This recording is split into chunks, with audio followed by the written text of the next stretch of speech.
I kind of seen you touch on this a little bit, but there was, with the whole Wolf and BMF situation. Well, is there anything you could talk about with that? Yeah, I'll talk about that. Wolf wanted to move on and started a club. Him and a guy, Mike Sally, was going to invest in this club. It was 321 they was going to buy in Miami. It's where J-Lo had gave Puff a birthday party at. So Wolf wanted his money back from Puff. Puff had promised him once he do a Universal deal or whatever, that he was going to give Wolf his $300,000 back. Ak had once said it was about $500,000, but I think $300,000 of that money was Wolf, either because he was spending money on supporting the other two guys who got convicted to,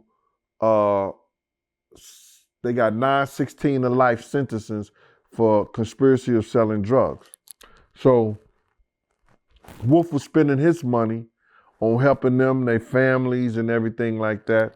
And the money he helped give to Puff to hold Craig Mack and Big from going to somebody else and being a part of Bad Boy until he got the deal with Clyde Davis.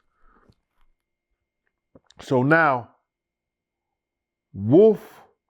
Puff became real good friends with Meech from BMF. And we had went to the fights, and I wrote this and I talked about it in my book, in my second book. We had went to the fights down in Detroit. And we was on a tour bus with Meech. And Meech told Puff he ain't have to worry about nothing, nobody, or he was good from this point on. Whenever he's going somewhere, just let him know. Because Meech was getting into the music business, and Puff was opening some doors for him. You know what I'm saying? Just like he made an introduction with Puff, I think, to Jacob the Jeweler. And the BMF cats, all they did have a lot of jewelry. You know what I'm saying? So Puff was opening doors for Meech to get into the music business. So one day we was in the office. This is about a week or two before Wolf got killed. Puff told Wolf, I don't need you no more. And Wolf was like, you don't need me no more. He said, yeah, Meech said I don't need you no more. So Wolf said, yo, them niggas ain't all what you think they are. He said, listen, I don't have to even have you around me no more. And when I do this Universal deal, I'm gonna give you your money. Yo, and Wolf was like, yo, I'm gonna be around as much as I wanna be around, and I'm gonna show you they ain't all that. A week or two later, they had the altercation in the club. And in that altercation in the club, according to Wolf's mother, the investigators told her Meech's phones were tapped. And in his phone, he made a call to Puff, telling him to call Wolf and straighten Wolf out, like, yo, call Wolf. Let him know, man, this shit don't mean, get your boy. Whatever Meech said to him, get your boy. This is according to Wolf's mother. And the investigators told Wolf's mother that Puff told her that his response was, oh, I can't stop him. I can't control what he do, man. Y'all do what y'all gotta do.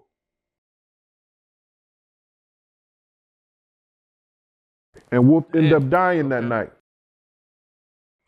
Getting killed by the dude that he introduced to BMF. Damn, that's kind of crazy.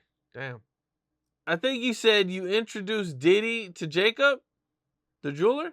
No. Meech. I didn't say that. I said that I think Diddy introduced Meech to Jacob the jeweler. That's crazy because Jacob got caught in the BMF RICO also for allegedly concealing the money, like they were buying change from Jacob, and Jacob wasn't reporting who he was getting the money from, or he wasn't reporting the money at all during the invest. So he actually got in trouble too. Mm-hmm. That But was Diddy crazy. didn't get in trouble for making the introduction. Diddy didn't get in trouble for making the introduction. Nope. Well, with all these people coming out against Diddy, do you think more people are going to come out? It's a lot of people that, you got to realize is that everybody think, oh, everybody's coming out now. It's a lot of people that wanted to bring stuff out long time ago, but the lawyers wouldn't take it. The lawyers wouldn't deal with it. Cassie opened up a floodgate for lawyers to look at people's cases now and say, yeah, we might could get some money out of that. We might could do that. Yeah, he did abuse you. Nobody really cared at first. But now they see that a lot of this stuff may have some truth to it and the people can be paid for it. They coming out. I seen that you've actually talked to some victims behind the scenes. Yep. I mean, without naming any names, what all can you tell me about that? Well, I don't want to talk about what they confided in me, but it's a lot of stuff that has been going on. And like there's tapes that are running around with women. There's tape that is running around with women and they want to get a hold of those tapes. So they could bring them, to the lawyers. And those tapes do exist. But it's going to be hard for them to get. Because a lot of people don't want them to know that they was in those tapes and they was a part of it. But it is what it is. Speaking of tapes, Little Rod says he has a ton of video footage and that Diddy had him following him with a camera, doing all types of these illegal activities. Was there cameras around a lot back in the day? Nah. Back in the day, they didn't even do that. They didn't even allow people to take pictures, hardly. So we didn't have those cameras like that. There was a few cameramen, Alex and this Spanish dude, they was allowed to take certain pictures, but only when they asked you to. You know what I mean? Yep. So there's footage.